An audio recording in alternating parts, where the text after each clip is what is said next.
Everybody, it is April 18, 2023. It's Geo-Rant time. Geo-Rant monumentously, or is that even a word? 200. This is actually, somebody asked me about this, and I actually do have this on my Teachable account with the Arcos Institute of Geosciences, which you have to pay for it, where I go into great depth on this. But this is going to be shorter, more concise. Now, those of you that know that rocks generally undergo two main types of deformation. First, what is deformation? Well, when rocks originally get deposited, we'll say at the surface, either lava flow or sediments, it doesn't matter. That's your generic cross-section. Doesn't matter what the scale is or anything. You have three beds. Deformation is when the rock is altered from its original shape. So not induration. Just because this goes from sediments to rock, that is not deformation. It needs to change shape as well. So that's essentially it. Now, ductile deformation is a synonym with plastic. Now, you can also have brittle deformation or failure, which I'm going to have to touch on here, and something else too to explain this. First of all, I just want to explain this really quickly. I believe this is just a graph. This is your X. This is your Y. I'm not going to write any numbers. This is your stress. As your stress increases, your strain increases, okay? Now, you'll have something here. Every solid, this doesn't apply to liquids and gases. You can't deform those, okay? But you take and you start putting stress on a solid, and it undergoes its elastic phase. Remember that, elastic. What does that mean? That means I can bend it and it will come back to its original shape. And all solids do this. Doesn't matter how hard they are, how soft they are, they all do. It's just easier to see depending on the material. Okay, you see this? This is undeformed. Well, it actually is deformed because it's been stepped on by cats. But if I do this, it pops back to its original shape. That's elastic deformation, and it's got a fold in the middle. Anyway, but you can see that it was originally a folded piece of paper that would lay flat, but it doesn't lay flat anymore. Why? Because it's undergone the next part, plastic deformation. You add more stress and strain, you become plastic. Elastic always goes back to its original shape. Whenever you pick something up, it doesn't matter if it's half a kilogram or 50 kilograms. Oh, that's a lot. You pick that up, your bones are elastic to a degree. Their plastic range is very small, and then they'll break, okay? And that's brittle failure, all right? But everything has a plastic range. Plastic, once you enter that and you're deformed within that stage, for all intensive purposes, you cannot come back. Elastic, you come back. Plastic, you don't, but you don't break either. If deformation continues, eventually you're going to hit your brittle, and boom, you're going to fail and essentially break. Like if you lift something too heavy for your arm and it breaks it, okay? Something like that. Now, I know you can put your arm back together and it heals. I'm talking about rocks here. So once you break it, it's done. Okay, I'm not talking about picking it up and gluing it back together or something like that, because it's still broken. It's just broken together. Now, I know your arm can actually heal. That's an organic thing. We draw the line there. We'll just pretend it doesn't, okay? But rocks can't. So that's permanent. This rebounds, this doesn't, but keeps its deformed shape, and this breaks and it's done, okay? Now, a lot of engineers, civil engineers, I've run across in talk forums, at least they claim to be civil engineers. It's always the civil engineers, are young earth creationists, and they don't think you can deform rock. Well, rock's hard and solid. You can't deform something like that. Well, assuming they're not lying about their credentials, but I have my questions about that, because I haven't really talked with too many civil engineers about this topic, ones I know aren't full of shit, so one of the things is they're like, well, if you bend anything, you break it. And they're thinking of concrete cylinders. Like, I don't know how many of you know what those are. You make concrete cylinders and then you test them in a lab after soaking them. So you have your concrete cylinder and you put pressure this way and pressure this way, and eventually it breaks. And that point tells you the strength of that concrete, okay? Now, you don't see the plastic stage there because it's very small. Most things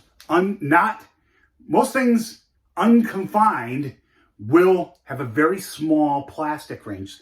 Some don't. Some will, have a bigger one, but most don't. Most solids don't.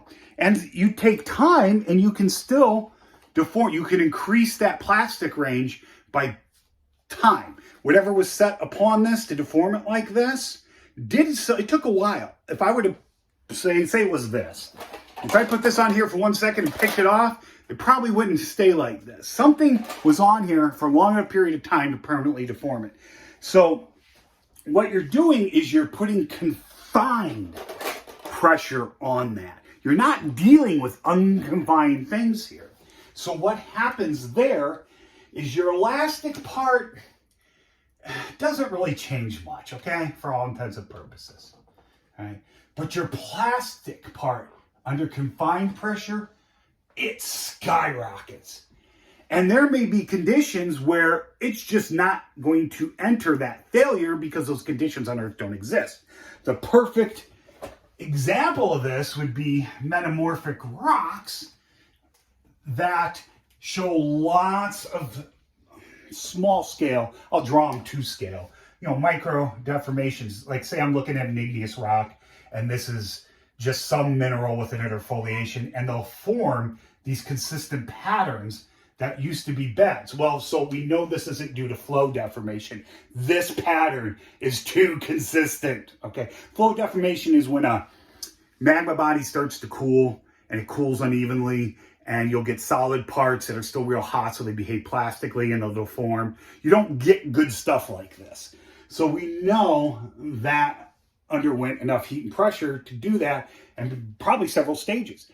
Now, it may be a point with this rock, if it underwent any more, deformation, it would melt. The temperature gets too high, the pressure gets too high. So this is as far as it can go. So it can't even enter brittle deformation. So if you have a deformed sequence of rocks, essentially, like this, you see this is completely possible. We'll say that this is 5 kilometers down. Doesn't matter the scale. We'll say this is 0 kilometers, okay? And you have these anticlines and synclines because you have confined, you're getting compression this way, which is deforming it, but you have confining pressure above and below. So this rock is forced to deform. Now you may be like, solids don't do that. Here, since I'm doing a Geo-Rant, I don't put things up usually unless I have to edit it and I don't want to. But Google like fossils, T-Rex fossil. I believe Sue's skull is this way. Sue's skull is deformed. When they pulled it out of the ground, it was deformed. Well, Sue's skull was essentially replaced with minerals, essentially behaving like rock. And it experienced confined stresses and strains. So it deformed. Eventually it did break, but it deformed. And we see this all the time in fossils. Like if we have like a little clam guy here, I don't even know if this is, I'm just going to do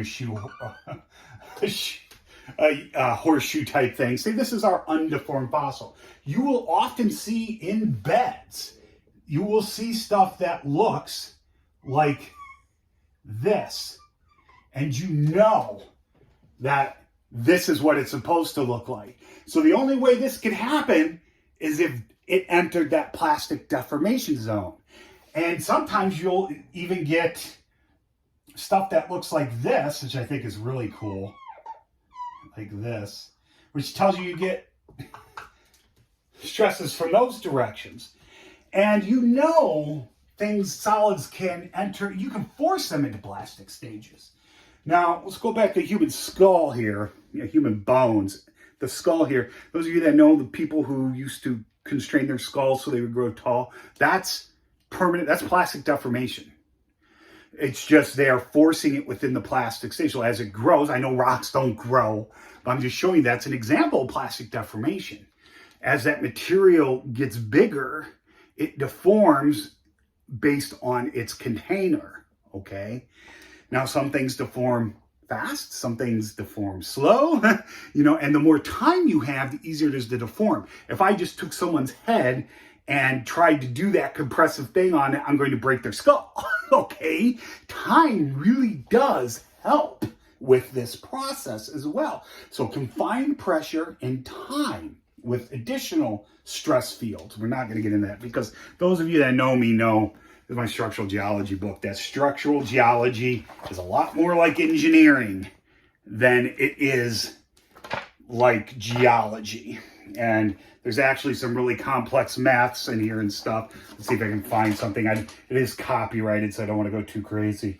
But yeah, and in here it has analogies too. They're so cute. Remember, textbooks are teaching tools, so they can have analogies. Okay, that's fine, but you won't see them in scientific papers.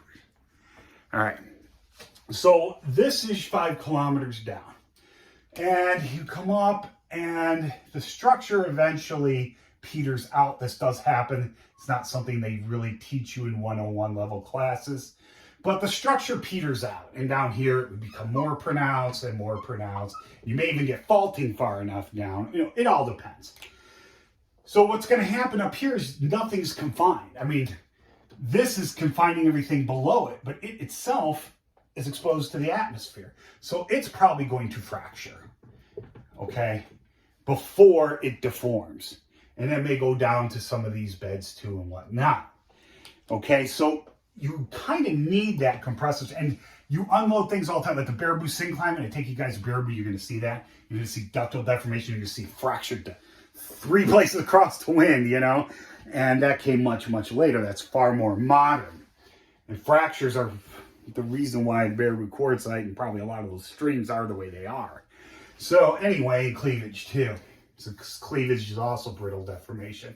So ductile and brittle deformation are basically these two are synonyms. So I don't think there's anything. Oh, just real quick. Rocks undergo, like you can have something like this, a fault, and then this is cross-section, doesn't matter. It can even be this scale if you want it to be. All right, we have a fault, relative movements this way, but it happened, that's a reverse fault due to compression. So we began ductile deformation, we crossed that line into brittle. So this thing would have originally have looked something more like this before it faulted. So you can have both ductile and brittle deformation. It happens. I think that's it. I think that's a good beginner thing. Let me know if that was concise. We're coming up on 13 minutes. If you have any questions or comments, please leave them below. And I hope you guys learned something.